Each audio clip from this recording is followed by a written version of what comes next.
Hello there. All right, this is the unmaking of India. How the British impoverished the world's richest country, which is honestly, it says a lot about India with the fact that they were taken to zero and they've climbed up to the top once again. Well, not the top, but they're in what, the 60 years since they've been freed. Freed isn't the right word. I think the right word would be freed, because they were basically under dictatorial dictatorship, whatever. Yeah, for a long period of time, a couple hundred years. But yeah, this is the unmaking of India. In the year 1700, India's share in the world's economy was an astounding 27%, more than all of Europe combined. 250 years later, India's share had dropped to less than 3%, and its people were and then Britain's had taken it all. left impoverished. What happened? Strap in, adventurers. We're about to dive into a dark and messy history. Welcome to 18th century India. In 1707 CE, the death of Mughal Emperor Aurangzeb sends the empire into a decades-long spiral. In his wake, an endless parade of weak princelings forced themselves upon the peacock throne. With the Mughal Empire teetering on the brink of collapse, regional powers jostle for supremacy. Land grabs and title claims, infighting and betrayal. India is vulnerable. The situation is so precarious that, in 1739, Persian Emperor Nadir Shah invades North India and sacks Delhi. During this period of disorder, the British sensed opportunity. Leveraging their unique advantages as a foreign power, they bribed and blasted their way into a dominant position in the subcontinent. India was no stranger to dealing with foreign aggression, but the British were not like those who had come before. No. They were not like Nadir Shah, who looted and simply left. Nor were they like the Huns, who, while shedding Gupta blood, became Indian themselves. Yes, the British were different, for they saw India as an inexhaustible gold mine whose resources were to be forever extracted. By the time India won its independence in 1947, its native institutions had been demolished, its economy deindustrialized, its trade networks severed, and its people more deeply divided by caste and creed. In just 200 years of colonial rule, the India that once inspired the world was unmade. The halcyon days of India are over. She has been drained of all the wealth she once possessed, and her energies have been cramped by a sordid system of misrule. The deliberate bleeding of India by the British was so extreme that famed American scholar Will Durant referred to it as the greatest crime in all of history. So let's pull back the curtain and see what India was like before colonialism. In the 19th century, the American J.T. Sunderland wrote about the India that the British found when they arrived. India was a far greater industrial and manufacturing nation than any in Europe or Asia. Her textile goods were famous all over the civilized world. So was her exquisite jewelry and her precious stones. So was her pottery, her porcelains and ceramics. So were her fine works in metal, iron, steel, silver, and gold. She had great architecture, equal in beauty to any in the world. She had great merchants, businessmen, bankers, and financiers. She was not only a great shipbuilding nation, but had commerce and trade which extended to all civilized countries. That may seem like heavy-handed praise, but the record does show that pre-colonial India was a dominant manufacturing economy. Let's take a closer look at the textile, I mean, the fact that they had been weakened by themselves due to infighting and fighting with neighbors, and then and then Britain just sails over and goes like, okay, we can financially support them and basically leave our people here to guard, but no inbreeding to avoid any, shipbuilding and metalworking industries. India was a textile superpower for most of its long history. There were many textile centers in the subcontinent. Coastal Andhra was a block printing hub, for example, while Gujarat and Bengal were known for their high-end woven products. There was global demand for these items. In fact, India enjoyed a mind-blowing 25% share of the global textile trade by the mid-18th century. This thriving textile trade had knock-on effects for the entire economy. For example, the popularity of Indian textiles led to the creation of stable international distribution networks. By piggybacking on these networks, other Indian artisans could sell their goods worldwide at a reduced cost. As a result, many different industries flourished alongside the Indian textile industry. We know that international trade was conducted primarily along maritime routes, and so the Indian shipbuilding industry had developed into a behemoth too. A significant number of Indian ports were engaged in the shipbuilding industry: Dhaka, Mausalapatnam, Surat, Calicut, Quilon, and many, many others. Entire rural communities were involved in the production and processing of materials used to construct ships. And that creates so many jobs just right there. So many crap. So many opportunities to work. There's the factories of creating the fabrics. There is the freaking shipbuilding. There is cutting the lumber for the ships. There is hauling it to the locations of where they build it. There's the shipwrights who design it and maintain it and make sure everything is structurally sound to go in the water. There's so many opportunities with that. Quality was in the fact that you strip India of their shipbuilding enterprise because I think it was the East Indian Trading Company that basically took its place, and already you've lost millions of jobs because there's no more lumber work being done, no lumber workers who are cutting trees for ships. There are no longer people transporting the lumber to the shipyard. There's no one in a shipyard building ships. There are no shipwrights making sure they're done right. There's so many jobs get lost, which lead to, less income, which leads. It's funny how that works. I mean, capitalism is a thing that you need jobs in order to make things go around, and without the jobs, well, you're left with nothing there to do. Paramount. Consider the Bengali merchant fleet in the early 17th century. The fleet consisted of nearly 5,000 ships, each capable of carrying up to 500 tons of goods. These ships were constructed in Bengali ports by native artisans who had the skills to craft elaborate wood, iron, and brass fittings. According to one British maritime observer, Indian vessels combine elegance and utility and are models of fine workmanship. Merchant contracts indicate that Bengali ships were much more durable than English ships. Bengali ships had an average lifespan exceeding 20 years, while English ships were not known to last more than 12. Quite a difference. India was a longtime pioneer in the global steel industry. As early as the 6th century CE, crucible-formed steel, which came to be known as Wootz or Damascus steel in the West, was being produced for export by Indian blacksmiths, particularly along the Malabar coast and in the Deccan. Arab and European officers regularly imported blades from India.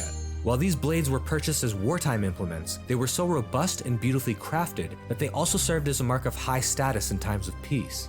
Though we've barely scratched the surface, it should already be clear that India was a manufacturing juggernaut. I mean, even after swords became obsolescent, even like the captains and people who were leading the armies, when firearms became a thing, they always had a saber attached to their belt just because it was a sign of, elegance. It was a sign of superiority than the normal soldier who's just holding a gun.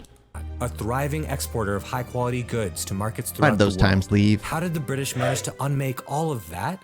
The fundamental principle of the British has been to make the whole Indian nation subservient to the interests and benefits of themselves.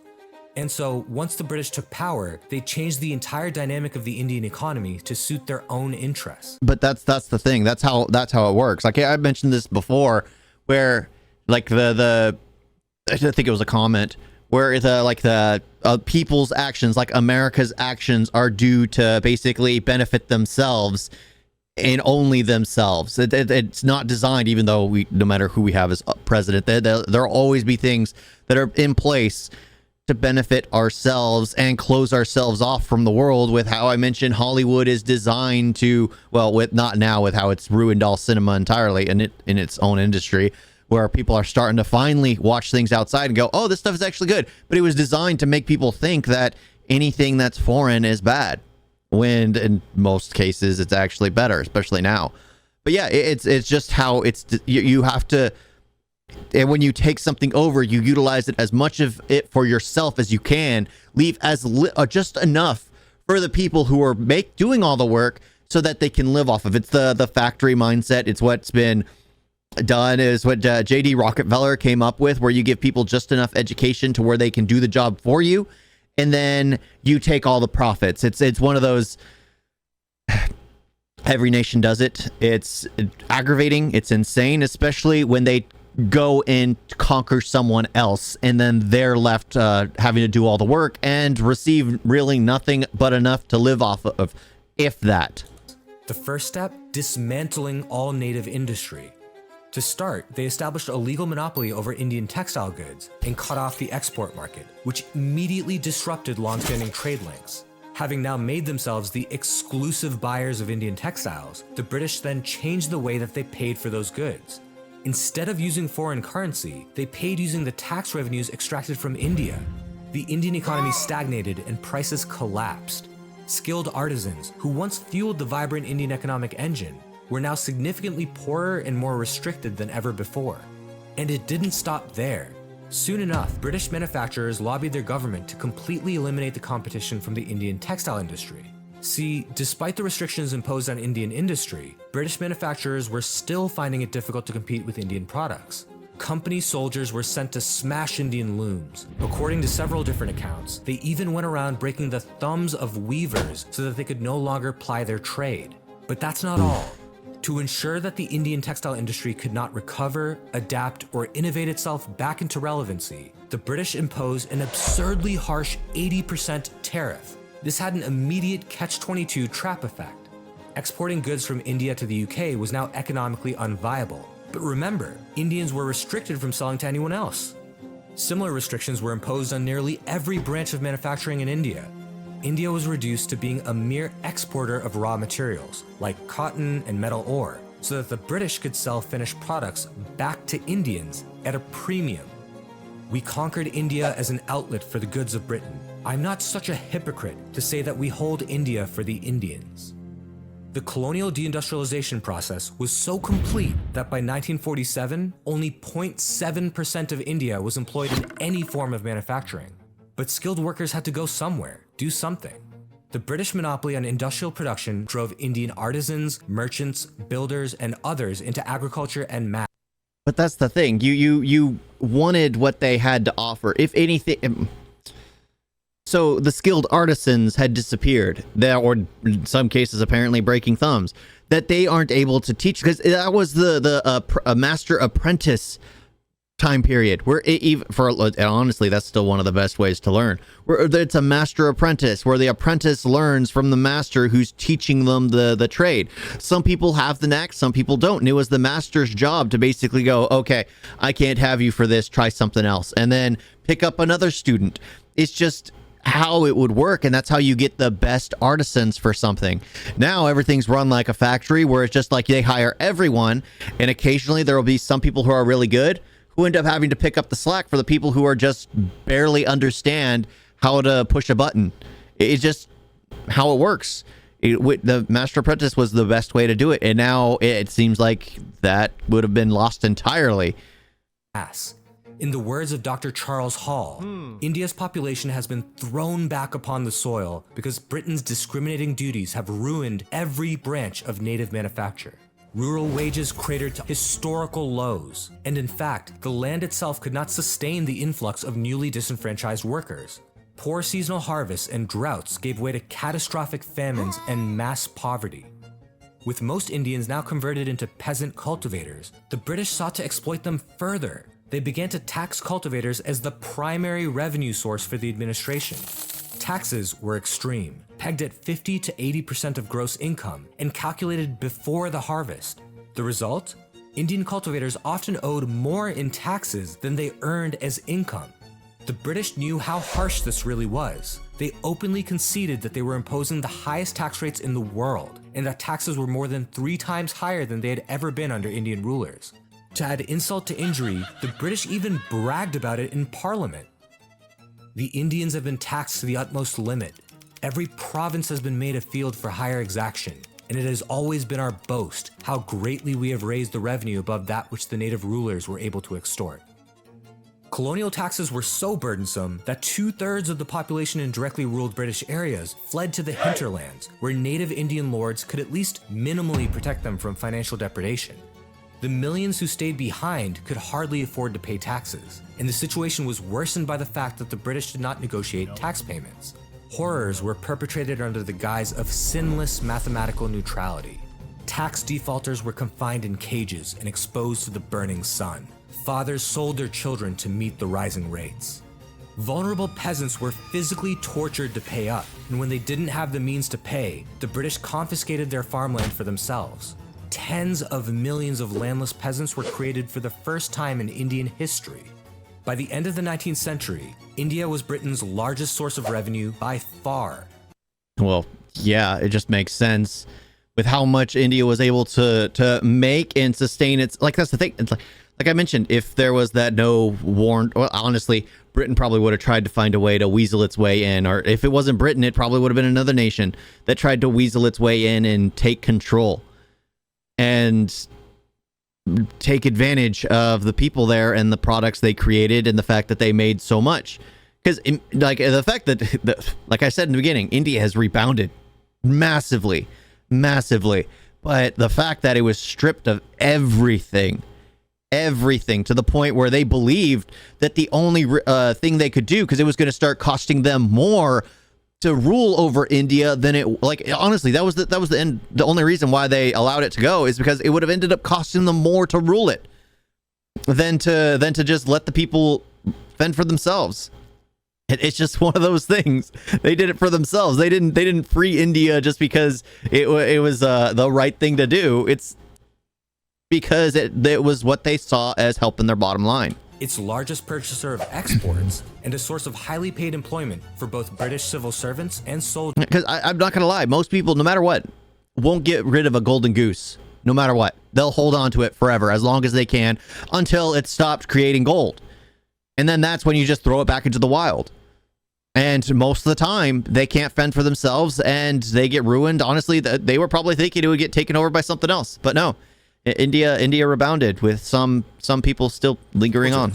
And they were all paid for by Indian taxes. Many British officials freely acknowledged the exploitative nature of the colonial enterprise. In fact, a Prime Minister of the UK, the Marquess of Salisbury, himself admitted, as India is to be bled of money, the lancet should be directed to those parts where the blood is congested. And just like that, India and its people were bled dry. The fundamental issue of British overlordship was the fact that the British had no intention to become one with the land or to rule it as their own. The British saw India as innately and eternally foreign, and this justified their creation and maintenance of what scholars have referred to as an extractive colony. For comparison's sake, consider the Turkic peoples who invaded India and eventually formed the Delhi Sultanate and the Mughal Empire. Look. Well, that's the thing. It was like, that's normally what happened. They would always bond, get along, they would find common interests, they'd mate with the natives. When Britain showed up, it was just seen as, well, less than them. The Mughals were no heroes. They imposed unequal taxes, engaged in religious discrimination, plundered local treasuries, visited great violence upon their enemies, and exhibited a Persianized racial arrogance. But one thing is clear. India's wealth was preserved at a foundational level. After nearly 2 centuries of Mughal rule, India was still a dominant economic power, responsible for 27% of global trade. There's a simple reason for that. See, the Mughals had a foreign place of origin, Fergana, but they did not repatriate India's resources to their original homeland. India may not have been Fergana, but it had become their new home, and so their loyalties and energies were owed solely to India. Meanwhile, the British ruled India as disconnected tyrants. The bulk of the revenue from India wasn't reinvested in India. No. It was extracted and repatriated to their distant, foggy homeland. How much? Modern economists have estimated that the total amount of wealth that the British extracted from India is in the ballpark of $43 trillion. Yes, $43 trillion. Hey, that's enough to pay off U.S. debt. Close to paying off U.S.'s debt. When taxes are not spent in the country from which they are raised, they constitute an absolute loss and extinction of the whole amount withdrawn from the taxed country. The money might as well be thrown into the sea. Such is the nature of the tribute we have so long exacted from India. Apologists for colonial rule often point to the railways as some sort of extravagant counter to the argument of extraction and divestment. But as modern scholars have pointed out, the railways serve as evidence for how exploitative and inefficient British investment in India really was. First, there's the bold assumption that Indians would not have built railways. They would have built railroads because they would have seen them in other locations, or they would have been the first to invent them if they were allowed to basically rule themselves. They were innovative. They knew how to do things. They figured things out. I mean, mathematics was better because of it, but it's just like one of those things that's just like, oh no, they have us to thank for this, but you had them build it. You deprive them of everything for 200 years, I guess, 200 years, and then you give them the plans to build a railroad. You force them to build it themselves, and it's just like then you go like, oh, you can thank us for that. No, that's like the Japanese or others, either by importing the technology or by developing their own. India had been far too advanced and cutting edge of civilization to not keep up had it been given the opportunity to do so. When the British came to India, the country was the leader of Asiatic civilization. Japan was nowhere. Now, in 50 years, Japan has revolutionized her history with the aid of modern arts of progress. Yep. And India, burdened by 100... Like, that's the thing. Japan was, like, stagnant. It had remained on its own little island and wasn't aware of really anything that went on outside. It knew of a few things just because of people who would travel there and, transport things, but it was very closed off. And Japan is literally the only place in the world that has had the same, dominant figurehead, the same emperor, not same emperor, but the same family tree as emperor for, was it? Yeah, for the longest period of time. It's still just like insane. But it was so closed off. And then they get introduced to all that stuff. And that's the thing. They wouldn't have figured it out because they were still literally closed off from the rest of the world. And then they were gifted this stuff. But India was the forefront of a lot of knowledge and was then forced to close off. And only Britain was allowed to say what happened. 150 years of English rule is condemned to tutelage. But let's ignore that for now. Initially, 150. The Indian railways were positioned as a grand investment scheme for British shareholders. The government guaranteed substantial returns of at least 5% per year. And when the revenues were not enough to pay out these returns, Indian taxpayers covered all the losses. Because of these taxpayer-backed guarantees, construction of the railways was extremely inefficient. Here's a fun stat. Every mile of Indian rail cost £18,000 to construct, as compared to £2,000 for the same mile built in the United States.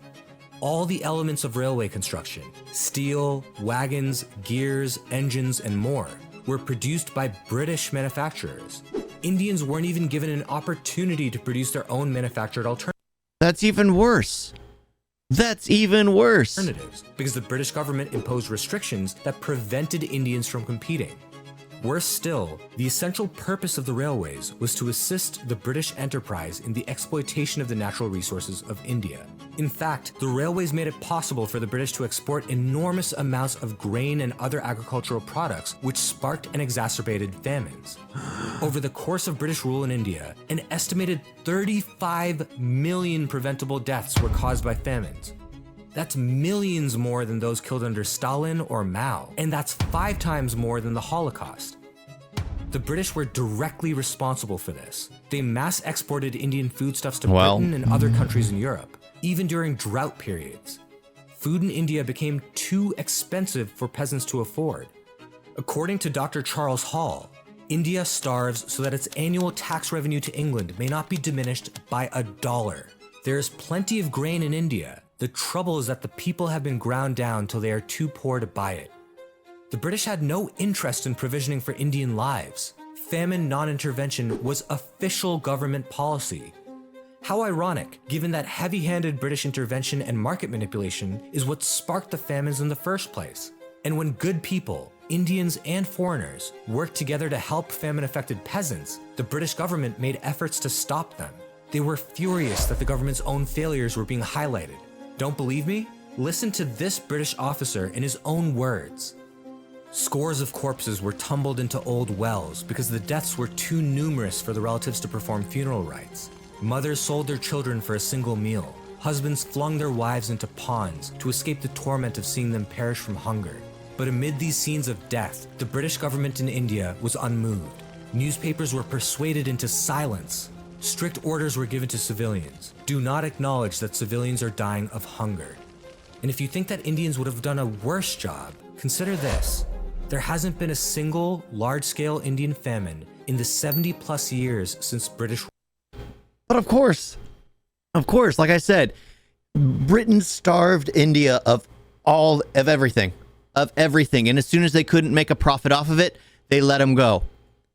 But as soon as they let them go, India was finally able to reestablish itself as a powerhouse in the fact that they had all these rich resources, their land, their mines, whatever it is, they have it all. Their mines. Mines and mines. Yeah, the mines and mines. Yeah, which is a powerful resource. And they were able to get it back going. If honestly, Britain understood the fact that what they were doing, they could be like, okay, you're allowed to start manufacturing. And then again, they would still be taxing them like crazy. But the fact that they didn't see that as an option is actually what's better for India, because it allowed India to actually, sustain themselves, because apparently most people think they couldn't do. Rule ended. Not one. Independent India has its flaws, but it has been overwhelmingly better at providing for the care, safety, and prosperity of its own people. And now you know. Yeah. Everywhere has its flaws. No matter what. That's the problem when you start dealing with your own political issues. You start realizing that it's not perfect. That every nation has the same issue. It's like, yeah, it's not perfect. It has its own problems. Every single nation has issues. And India's just recovered so greatly since then. Oh, like I found out what the term unicorn is recently, and the fact that they have, 100-something unicorns? That's just nuts. That's just nuts. Just shows how brilliant, how well-sustained, and the fact that they use the term westernized in one thing I watched. I'm like, you don't want to westernize, you just want to modernize. But yeah, they modernized themselves. They've been able to pick themselves up and grow even more powerful, to the point where they were, what is it? There's that one movie that I want to watch where they were making a nuclear bomb. Not really, but it was more like for nuclear energy, because that's the thing. Again, they're getting told they can't do that just because the other world powers already have them. They didn't want India to have. That makes no sense. That makes no sense. No one should be able to dictate. Sure, it's a massive weapon. It's a violent thing. It's a terrible thing. But if they want nuclear power, they should be allowed to have nuclear power, and not so much in the sense of weaponry, but in the sense of energy. It's one of the cleanest energies we have, other than the fact that you end up with a nuclear isotope that you can't literally do anything with, which America literally buries in the earth. Oh, honestly, we should probably just launch them into the sun, but or do, what was it, Elon Musk's strategy, where the quickest way to colonize or give a ozone layer to Mars is to just put nukes on it. So honestly, if we put our radioactive isotopes on Mars, the radiation from those nuclear isotopes would create an ozone layer around Mars. It's pretty interesting if you think about it, but yeah, that's an ozone no one would be able to live in for quite some time, but it would be the quickest way to create an ozone around Mars. But yeah, I like this one. I like this. This was fun to watch. I don't know why I always felt like it was so many years that, well, I guess 200, 150 years or whatever it was is a long time. But I was always thinking like 400 years. I don't know why I always thought like 400 years in India was underneath colonial control. But I know India has always dealt with strife with their neighbors, infighting amongst themselves, between like other ruling classes. It's just like, it's one of those things, like no matter what, there's always strife. There's always issue.